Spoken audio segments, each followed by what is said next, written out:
Can you believe we started Interview Boss in 2021? Not really. It's insane. That's a lot of episodes and a lot of hours of talking. Oh my gosh, it is. And if you're scrolling through all of our episodes, you might scroll straight past something that you really, really needed. Yes, we're always getting messages from people asking us to do an episode on something, and I'm like, we already have. So we've put together playlists to help you find the episodes that are exactly what you need, suited to your situation. They're all categorized. If you're applying for jobs, we have episodes about resumes, cover letters, job ads. If you've been offered your dream job, we have episodes on resigning, exit interviews, and how to impress at your new company. And we even have a very special playlist that's very popular for if you have an interview coming up immediately and you need just our most recommended hard-hitting episodes between now and then. For all our last-minute listeners. It's all there for you. You can browse by category and check out all the playlists at interviewboss.com.au/podcast. We typically find that folks have generally about 4 to 6 identifiable public profiles. Anything from a blog to your Instagram to your LinkedIn to your Amazon wish list sometimes is public without people. Wow. Yeah. Spotify playlists, we find stuff there. Oh, wow. Right. Things you don't think about as like social media, but those social networking aspects in almost everything we interact with now, right?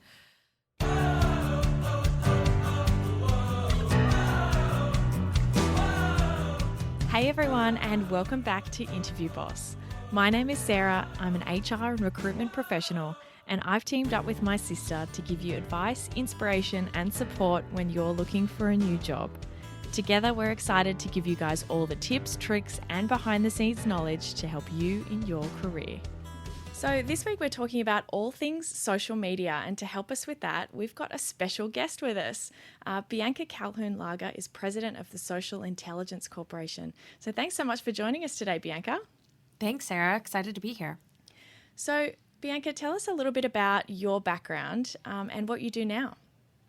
Yeah, definitely. So I am somebody personally who was a first-generation college student growing up in San Diego and went off to college in dreamy Santa Barbara, California. Was bright-eyed and bushy-tailed and got into first the event industry quite a bit and found myself at all sorts of fabulous Santa Barbara locations that I really didn't think I had any business in. And somewhere along the way, began managing businesses, a variety of small event businesses, and then sort of larger ones and more complex ones. And along the way, I really felt like I needed a little bit more education and training. I also wanted to change industries, so I got into technology, and I also started an MBA program. And during that time, I hustled very hard.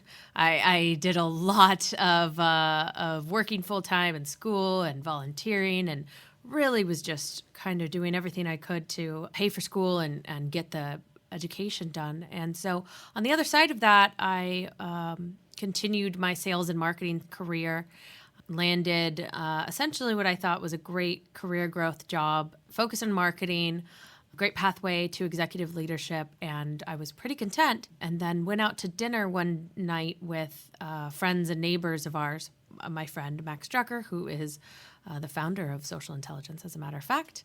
And at the time, Social Intelligence had a strategy that was ever-changing. And so what the strategy was they were essentially having different product lines, one being for background screening for social media and employment. And there was a need at the business at the time to divide the products actually into separate businesses because it was all getting a little bit complex. Max at the time asked me to come run Social Intelligence in the employment sector as a separate company and spin it off from the rest of the product lines and work on that kind of separation piece first, of course, and then continue to work on the strategy of growth for the business for the employment social media screenings. And so, as one does, one says yes, and I Opportunity strikes. You've got to say yes. Opportunity strikes. Yeah, there it is, right? And so interesting from an HR perspective in terms of like it was a referral, right? It was a recruitment and certainly a known factor for him. So anyway, the background for social intelligence is that it was established in 2010. So at this stage, my conversation of entering, it was 2015, and still a very different landscape of social media and what it means for employment globally than it is today. So it's been a wild ride. Yeah. That's for I sure. love that, you went out for dinner and it ended up, you're taking on and running a business.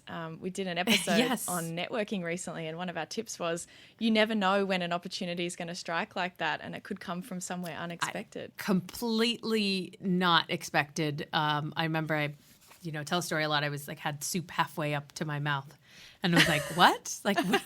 What? Yeah, I was just kind of like, what are you talking about? Or did you just ask me to come run your company? So it was definitely a pleasant surprise. And yeah, to your point, opportunity knocks. A big part of that was he really recognized my hustle and drive during that time period where, frankly, I thought I was losing my mind, and I didn't really know what the end game was going to be there. So, to that point, sometimes education isn't always a very clear path, but potentially one that can lead to opportunities that come out of left field completely. Yeah. Yeah. But it may not have come up had you not been hustling in that state to try and get your degree. It wouldn't have finished. at all. I mean, one of the reasons he thought I was qualified for the job was because I had the credential now, right? I had the good degree, but beyond that, just also the way that I went about it. And then, of course, my relevant experience in sales and marketing and corporation and structure and growth and things like that. So it all kind of gelled together. That, and I was young and spunky. And frankly, the company needed someone young and spunky. Yep. I think never underestimate how good it is to be a little bit fresh. I think that can be handy. So tell us a little bit more about Social Intelligence Corp as it is today. Yeah. What do they do? Yeah. So the basic concept, and I mean, gosh, what a rabbit hole. And I'm sure at this stage, listeners hopefully are like, okay, let's get on with the social media talk. Like, what are we even talking about here? Yes. So social media screening, right? And so I think everybody naturally has an instinct to think about social media screening in potentially have a guard up or potentially think, oh my gosh, is this scary? Is this like a surveillance kind of thing? And I think though, in that same breath, now 2020 having been what it was and 2021 now being what it is, there is a different perspective and a total shift in a society level to understand the role social media plays in our lives and how that crossover of your job, is in our news every day. It is very relevant. And so, when social intelligence first came around, the concept was your boss shouldn't be Googling you. Your boss shouldn't be looking at your Facebook page and learning all sorts of things that at best are none of their business and at worst might violate a privacy law depending on where you are, where you live, what laws apply, and just might make things unfair, And so Open you up to discrimination. absolutely. And, I think from a candidate perspective, the gloves go up, of course, right? Whenever you think about that kind of thing. So you think about, oh gosh, I don't even want them touching that or seeing that necessarily. From an employer's perspective, and as we see play out in the media quite a bit now, it matters, right? There's some information on there that disrupt the workplace, that create risk for companies, create reputational risk for companies, and potentially actually create workplace harm, especially when it comes to hostility and bullying, intolerant behavior. Violence, of course, is an obvious one. So, so how do you reconcile that, right? How do you kind of protect the candidate's sense of privacy, but also provide employers with the solution to do their diligence and make sure that they are keeping folks safe? Yeah, absolutely. And certainly in my experience, it's not necessarily recruitment or HR, but it's the managers. They love Yes. doing a bit of social media Yes. stalking before an interview or before they actually hire someone. So why do you think that there's that, drive to looking into it? Is it that curiosity, or is it protecting the business? Where do you think that comes from? Both. I think probably that hiring manager direct, I'm going to Google this person. That instinct is number one. It's easily accessible, right? We're at our keyboards are at our fingertips all day, so it's just too tempting to not. And I think in interviews and the hiring process, and as a manager who hires people, and as somebody who's been on many interviews in my life, I would say that you always have what we're trying to do is suss each other out, right? We're trying to figure out who we are and trying to get to know somebody in a way that helps us make a decision about this part of our lives. And as a manager, this is someone you're going to be potentially working with directly. It's a big part of your life every day.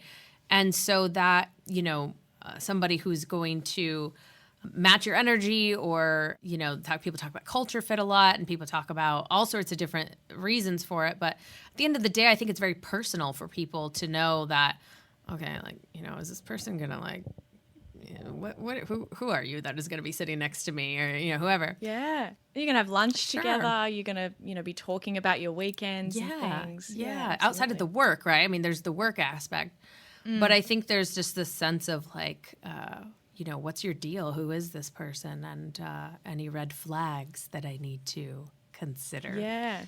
Absolutely. So you guys have a few interesting statistics that I thought would be great to share on just how much this actually happens. Yeah, totally. So there are a number of surveys out there in the world, and at any given time, the stats change all the time. But I think what happens time and time again is that over 90% of employers seem to respond to surveys and say, we use social media at some level of the pre-employment process, right? So there's a variety of things that are happening there. And for the most part, it's been pretty consistent with different survey types. Career Builder had a recent one to say upwards of 95% or even 97% of folks saying, yes, this is a tool that's always being used. And so the question really becomes, well, how? What's the process there? What exactly are you doing? How consistent are you doing it? What kind of documentation are you using? Do you know if you're looking at the right person? Are you, as an employer, letting your HR folks spend hours going down the rabbit hole of somebody's vacation videos? Or, what is it exactly are you using as criteria to make that judgment that we were just talking about, to understand how this information is relevant to the job and qualify or unqualify people? As a matter of fact, one of my favorite quotes at a trade show that a client told me was, well, I just look at their Instagram or Facebook, and if they post too many selfies or pictures of food, then I pass on them. Wow. Yeah. There's a lot of judgment coming in. Yeah. And I think a lot of listeners out there would probably be pretty surprised to hear, 95, 97%. Yeah. So I think for anyone who thinks that this isn't happening, here's your wake-up call. Your employer is probably Googling you and looking at your social media. So I'd love to hear from you, what are some examples of things that you've seen that are actually a real concern that you should be thinking about, whether you want to, clean things up? Yeah, absolutely. And that's a really important part of the process here. And of course, our product design as a tool and a solution, social intelligence is kind of tasked with making this information that we're providing as a background check, as a legally compliant background check that's actionable, right? So much like anywhere you are in the world, you're running a criminal background check. Well, there are certain rules around what you get back, what you're looking at. The person has to be in the know that this is happening, and there's certain criteria that applies and doesn't apply. And so what's important for a provider for you to do is, just like those other type of background screens, to provide you with that expert-based knowledge to give you those boundaries, right? And to say, this is where, how, and what we're looking at. And so there's complexities there for sure, but focusing just on the content alone. Yeah. Like, what kind of content matters, right? I get to ask this question. It's the number one question, right? And it's the obvious stuff, right? And so Yeah. our product design and the beyond product design stuff that our clients ask about all the time, stuff that anybody asks me about all the time, there is some universal things that employers are concerned about. And here they are. Yeah. Number one is violence. Violence is a top concern. Right next to that is criminal activity. Yeah. So, again, there's some boundaries there that have to be met and crossed and be well legally defined. But I think everybody can kind of get that concept. Yeah. The And hence why police checks are so common as well. Exactly. To cover those two as well. Yeah. Exactly. And a lot of the time, you're doing this within that same program. So when you're really formalizing your process for social media, that's really important. The third one is intolerance, hate speech, sexism, kind of a broad category of sort of saying we define it as derogatory information against somebody in a protected class because of their protected class status, right? So something that is derogatory against, races or genders or different things like that. That's a tricky one. That is a tricky one, especially these days. And so I could do a whole podcast on that, just talking about how to define what those actions are and content specifically, and how to really nail those concepts down from sort of sociological concepts to very specific legal definitions. So there's a lot of work involved. And then the last topic is something that is that comes up the most, but is sort of one that we see people kind of opt in and out of quite a bit, which is sexually explicit material.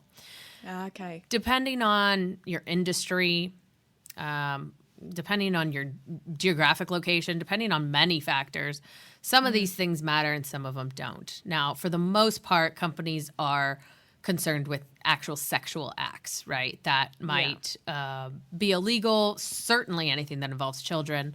But outside of that, even just the candidate themselves, not necessarily like, oh, here's my topless photo. Some companies care about that, some don't.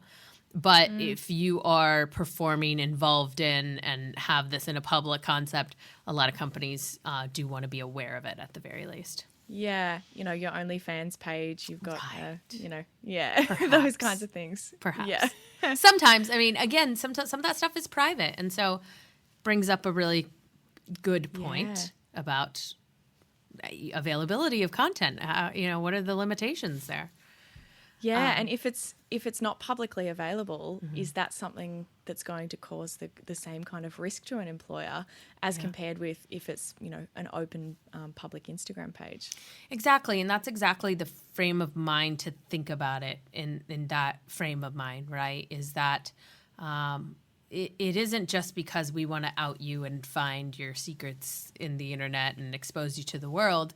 This is really about, well, what creates risk for the employer, right? At what point are they also bound by just privacy laws and legal reach, right? Without a warrant, without a subpoena, without some sort of legal issued statement to say I have a right to this information.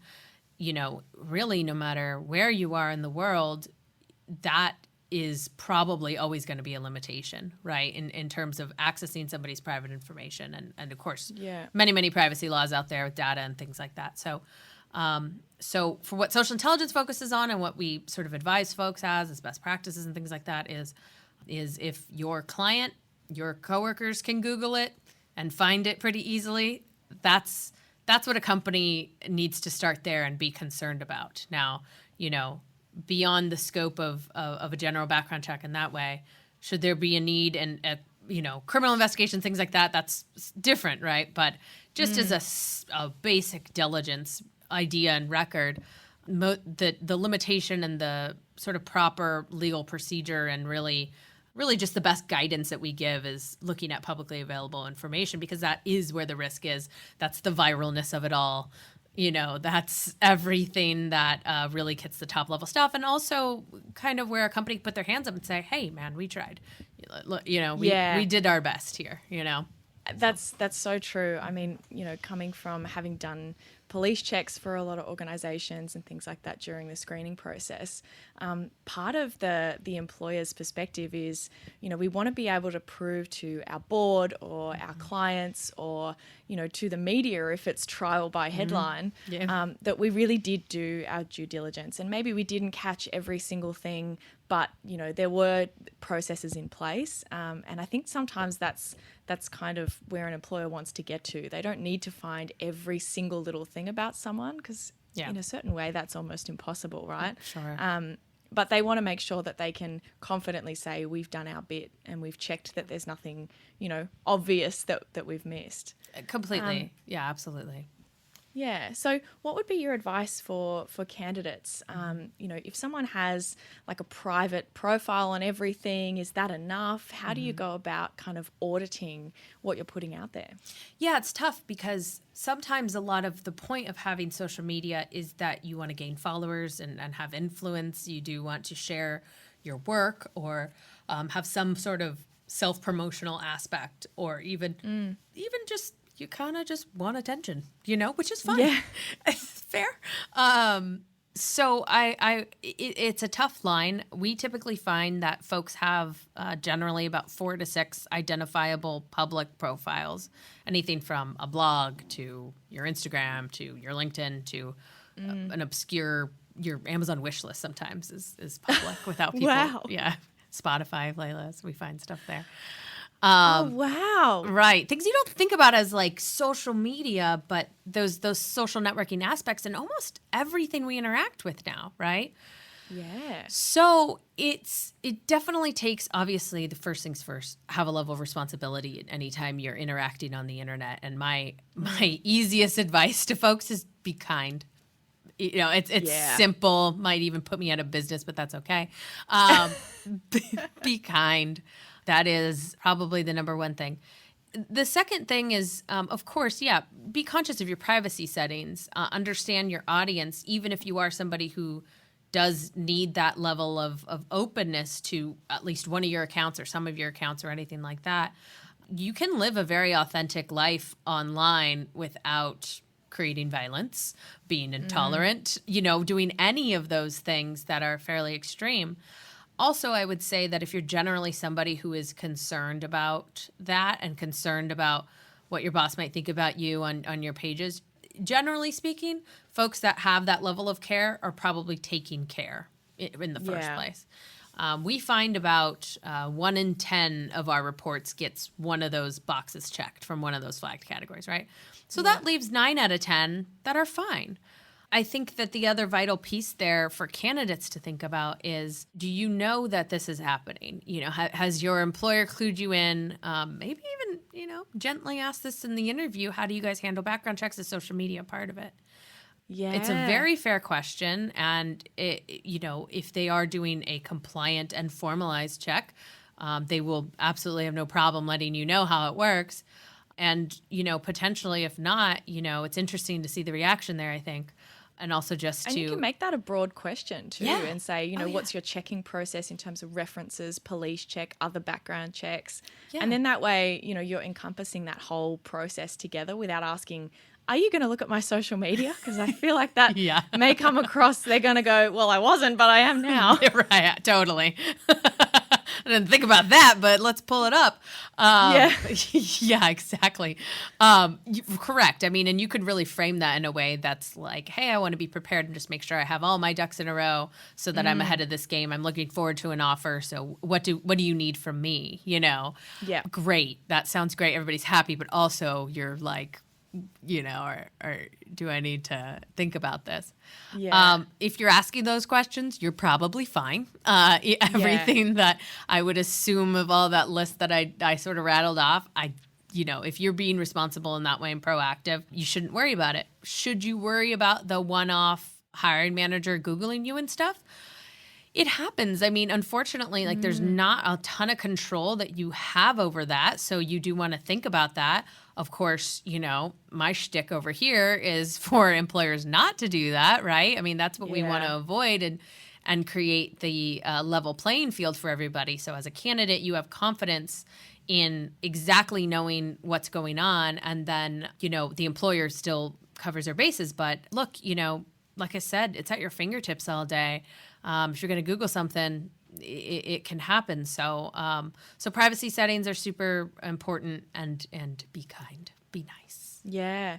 And I think probably the one thing that I've seen people not think about is the Google search, because you might be thinking about your social media and you might have that all in private, but how often do you Google yourself? And I've seen some interesting things come up. We had someone once starting in a logistics area, and they had previously had a modelling career back in a previous life, and that, very quickly got shared amongst the team. And, not that that changed any of the decisions or anything, but it's information that you probably would have wanted to reveal in your own way.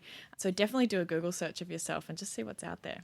Yeah, absolutely. I mean, to that point too, look, we're humans. We can't help but create biases, even if they're fairly innocent, even if they don't necessarily change our decision making, or we like to think they don't.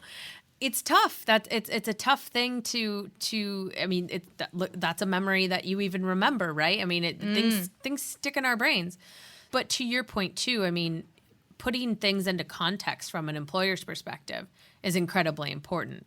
What you said is, it was, past life, modeling career, it's into context, right? What's this stuff all about? What's going on here? And so it's really important for employers to have that perspective as well, and to understand, if you are going to be utilizing information, first of all, do you have the authority to use this in a decision-making process that's actionable, right? That's legally compliant, that is going to work? Do you have something that's going to be well documented and consistent? Did you Googled that person? Did you Google the other guy in logistics? Yeah. Oh, why her? Yeah, that's so true, isn't it? Why did that end up happening in the first place? Yeah. It's sketchy stuff, but it's easy to have happen because, again, it's at our fingertips. It feels like it's relevant, but it can really be damaging to a person's career. That innocuous stuff maybe potentially gets tied to them, and that's not even the right person, or attributed in some way that is just wholly unfair. So, I think that's a fear on both ends that is recognized, and it's you can't do anything about it as a candidate other than what you said, Google yourself, see what comes up. People email us all the time and say, hey, what can I do? Can I run my own report? And I'm like, well, frankly, most, your own subject generated content, when we talk about a lot, that's you. Okay. So what did you write on the internet? Check that first. You're the person who's going to know most. Yeah. Yeah. Yeah, exactly. It's not in some vault somewhere that you don't have access to. It's right there. Yeah, scroll back in your timeline. As funny you mentioned things getting attributed to you when it wasn't actually you. As someone with an extremely common name, Sarah Smith, there are millions of me out there. And so someone may get the complete wrong idea that I was involved in something, or, that I've got a personality trait, or I've got an account that isn't actually me. So it's kind of protection with anonymity, but also, you've got that misattribution risk as well. Yeah, and so those are a lot of reasons that people will feel like that's why the guard's up about. That's exactly it. How would you know? And they'll ask my company, questions all the time. Well, how can you guys possibly know? And there is actually several things that we do, and obviously there's some proprietary stuff, but there's quite a paper trail that people leave on the internet to verify exactly who you are, Sarah Smith, the college you went to, the unique career path that you have been on, the places you have lived, your email address, location. Yeah, exactly. So there is same profile photos, and across multiple profiles, right? So maybe you post the same thing to Instagram and Facebook at the same time, Instagram and Twitter, LinkedIn, whatever. Obviously, you can duplicate that content really easily. So there is a pattern. Your sister's your friend here, here, and here. Guess what? That's the right Sarah. Yeah. That being said, too, this idea of fake profiles, right? So some people go that route with their own identity, purpose, and stuff, and that's, you use an alias, use a username. A lot of people do. But I get the question a lot of well, what if I was hacked, No, you weren't. Okay. No, but in all seriousness, there's actually ways to prove that, right? There are ways to see that pattern of behavior. Do you have a bunch of Russian bot friends, that, it's something, there's some red flags that come up. And we do find that stuff. We'll find fake accounts. And as a matter of fact, what happens a lot, not a lot, I shouldn't say a lot, but what happens, and every now and then that is very concerning sometimes, is that we'll find like revenge porn type stuff. Oh. Really, really too bad, right? And we'll let the candidate know. We're like, I don't think this person even knows this exists. Things like that. How hard that must be to realize that something that you didn't even know was out there has been discovered by, a background search that your potential employer, might now have a heads up about. Right. Yeah. And I mean, in that scenario, luckily, that's exactly why you use a third party, right? Because the employer never gets exposed to this information. So we're actually able to say, hey, there's some confidential information. Is it okay if we reach out to this person and let them know? It is mind-boggling to know that, well, first of all, that people are so vindictive and vicious that they would do something like that, because that's terrible. Oh, that gives me chills, honestly. I know. That whole coercive control thing. I know. And the revenge and right. And it's not just revenge porn, but it can be it can be other things, right? And but it isn't. This isn't like something that is an occurrence all the time, so that you need to kind of keep your gloves up. However, I think it goes to the point of verifying identities, because even in that way of knowing that, well, Sarah didn't even put this out about herself, but we can still identify it as related to her, is really important. And this isn't necessarily just we think. I mean, there's timestamps and different ways to look at internet information so that you can be confident in that scenario. That being said, the upside of having a social media formalized process from an employer perspective or the candidate is that generally that legal process requires that you also have a dispute process. So should something not be accurate, should we think Sarah is a different Sarah Smith somewhere else in the world, you have the opportunity to say, that's not me. Yeah. That, hey, there's an error here. I want to talk about it. So that's a really important aspect of this too, to kind of really set the level playing field for candidates so that they know that if there is relevant information, they have the opportunity to speak up about it. Yeah, and to set that space between the manager and the process as well. It's something we did a lot with police checks, is even if something came back on the police check, we'd go through a risk assessment process. It didn't always mean that they wouldn't get the job. Yes. But if we did hire them, that manager was never informed about what was on that check. Yes. They were just told, oh, we're still going through the process. Because for me, thinking about, okay, well, sure, they might get the job anyway, but how is that manager going to treat them differently during their employment? If they've seen that video or that picture, or they know that what they've been charged with in the past, how is that behaviour going to come out in their career in terms of promotions, how they're being treated, trusted, all of that kind of thing? And that brings up a lot of risk for an employer as well. Totally. In terms of discrimination and, adverse action. Yeah, absolutely. No, it's a fantastic point. One that we talk about a lot, and especially in the past 3 years or so, in terms of like the intolerant stuff, the hate speech, the offensive kind of stuff. Lots of times what we see happen is not that you're not getting the job because you made a bad joke on Twitter or something. It's what we see is and what we hear about is called teachable moments, right? Someone from HR has a convo with you and says, and says, hey, this came up. Did you want to? Could you talk to us about this? Did you know we have a code of conduct policy that this potentially violates? Right. Sometimes they'll give them the opportunity to just simply take down the tweet and then continue on with the process. Right. So this is a heads up for everybody. This is also a clarifying potential process sometimes, to where employers have the opportunity to define those policies well, to create boundaries and to let their candidates and employees know what is tolerated and what isn't, what's going to be okay and what isn't, so that we're all on the same page here.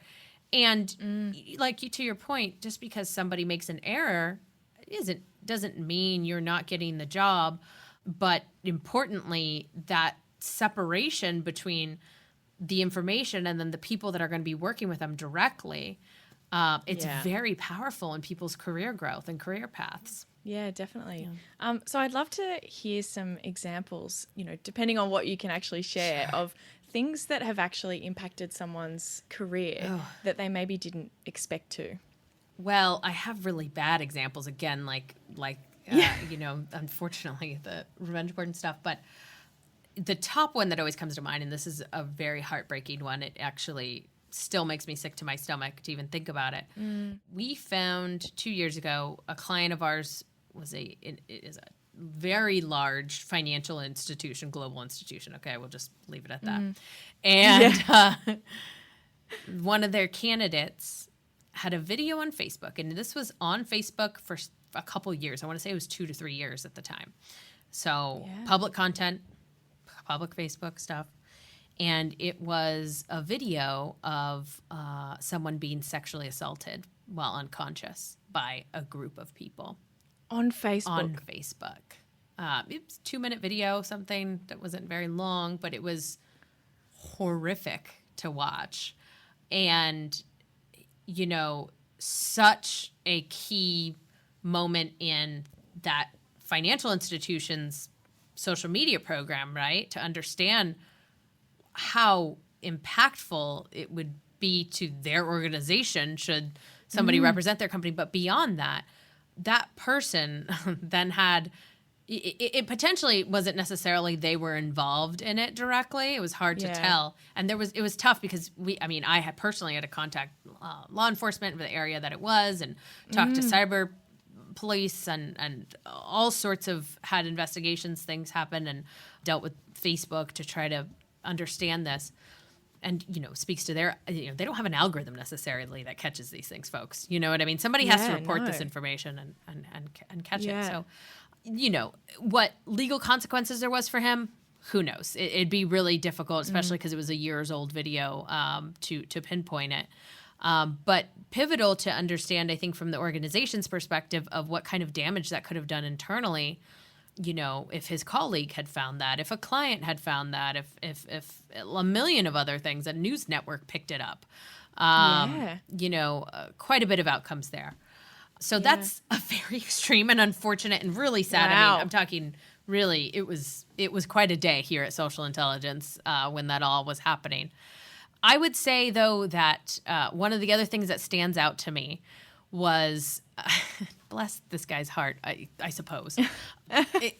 Really, not really, but there was an individual who was applying at a bank customer of ours, and he had quite a bit of things flagged, and there was a repetitive use of the N-word. And he was, relevant or not relevant, he was a white male.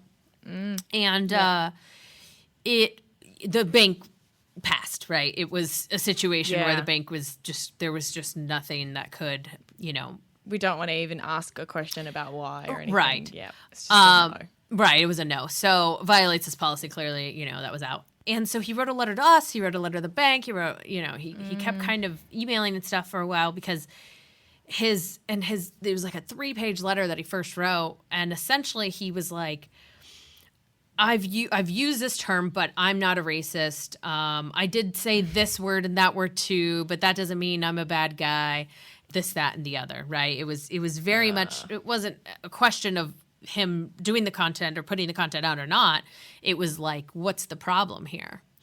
And you're like, that you just underlined. Yeah. We made the right call because you don't even recognize why this is a problem. Right, exactly. And so it was like, gosh, like I can only hope that guy moving forward took it as a lesson. And there was some conciliatory language in there that he's like, I get it. I can see how it's like, portrayed that way and whatever.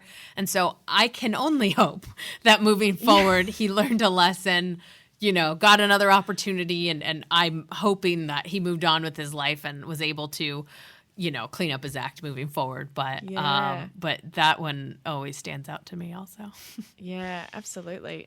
Something that's been, I think, in the media a lot over the last couple of years is obviously the grey area between, religious beliefs and also, intolerant statements and things like that. Yeah. How do you guys deal with that grey line? Because there's a big crossover between, for example, LGBTQ intolerance and religious beliefs. Yeah.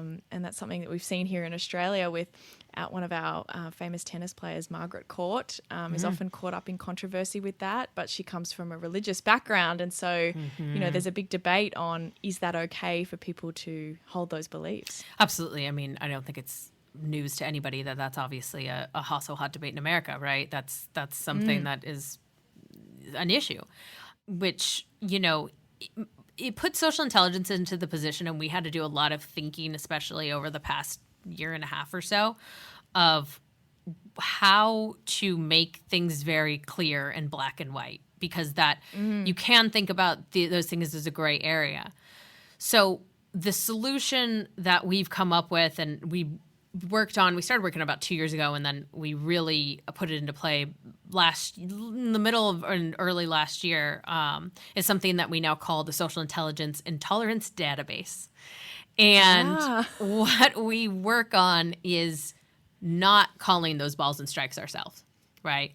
So social intelligence is not the creator of what is racist and what is not, because putting ourselves in that position is very difficult. We're a California company. People automatically think we're going to have a liberal bias to these kinds of things.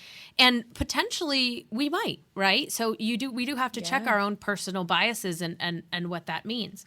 So what we rely on and what that database is essentially, and it's, I don't know the statistics off the top of my head, but it's like there's like 386 hate groups, like 141 hate symbols, 72. I mean, it's quite a bit of information that is pulled from a variety of sources, mostly U.S. based, but we do consider some global sources that are, organizations that focus on defining these kinds of things, right? So in the U.S., it's the Anti-Defamation League. The FBI has some resources. So there are actually resources that you can turn to say, the N-word, right? Well, who says it's racist, right? Like who is the authority here to make that call? And so that's what we rely on. We rely on a variety of sources. Then we have a database so that if we ever do flag content in that category, we are providing a lot of context around that. So we provide the employer with, well, what year did it take place? Is this 7 years ago or is this yesterday? What platform? Is it a reshare? Is it a retweet? Is it original content? An example of the content, of course. And then lastly, especially for that intolerance, we provide context into the reason why it was flagged for intolerance. So this group has been identified by this organization as a hate group, or this hate language has been identified by this group as being hate speech. So fortunate for social intelligence that there are organizations and government agencies in the world that work on defining these things, which makes sense, especially for like hate crimes or things that have a kind of intolerant nature. In the U.S., those are sometimes special charges. So you have to first define what that means first. What is it, a hate group? What is a terror organization? So it really does lead to creating those very clear boundaries. And, like the theme of what we were talking about, if you're doing it yourself, you don't have that knowledge. You're not looking up your own database of what that is. So you might be like, oh, that guy is a little bit racist. And it's kind of like, well, how? Like, what do you mean by that? And what does that mean? And how can you define that? It needs to really be for organizations very clear cut like that and understood so that if you are going to confront or talk to a candidate about this, it can come from a basis of facts and not well, I just don't like the candidate you voted for kind of a situation, or the church you go to, or your ideology that you're kind of following. So I disagree with you. It can't be Right. I disagree. It has to be, this is being defined in society as not okay. Right. Rather than, my beliefs versus your beliefs. Yeah, exactly. Exactly. Yeah, absolutely. Yeah. Well, thank you. I think we've had, a heap of advice here for candidates, and I think it's been a very eye-opening chat, hopefully for people thinking about how this goes on behind the scenes. And overall, I really hope that organisations, if you're a manager or in HR or looking to do this kind of thing yourself, that you really think about how do you separate that and develop a structured process for actually looking at this information and making decisions off the back of it as well. Is there anything else you'd like to add, Bianca, for our candidates in terms of job search advice? You can always follow the Social Intel blog. We do kind of have a voice in a section that speaks towards, is my boss going to fire me for my tweet? Is how do I know if I'm doing things right on social media? So that's a great resource, I think. And always what I say, be nice, be kind. Be kind. That is great advice. Thank you very much. And where can everybody find you, Bianca, and the Social Intelligence Corps? Yes, so socialintel.com. Please do, if you're interested, of course, in social media reports, reach out to us on our contact page and just mention podcasts, and we will, what we're offering podcast listeners is lifetime wholesale pricing, actually, so it's a really great deal. But truly just, hey, if you're interested, we want to get you to take advantage of something that is as cost efficient as possible. And then me personally, I'm on Twitter, I'm on LinkedIn, I'm on all the places, and you can. And you're being kind. I'm being kind. I try. And I'm just at Bianca Lager for the most part there. Yeah, awesome. Thank you so much for joining us. Thank you. Thrilled to be a guest here on your show, Sarah. It was great. It was a pleasure. Very first guest. Yes. Thank you so much. Yes. Bye. Before you hit subscribe, we're a new podcast, so if you liked this episode, we'd really appreciate it if you could give us a review so we can help even more people. For more advice, inspiration, and a supportive community, join us in the Interview Boss Facebook group.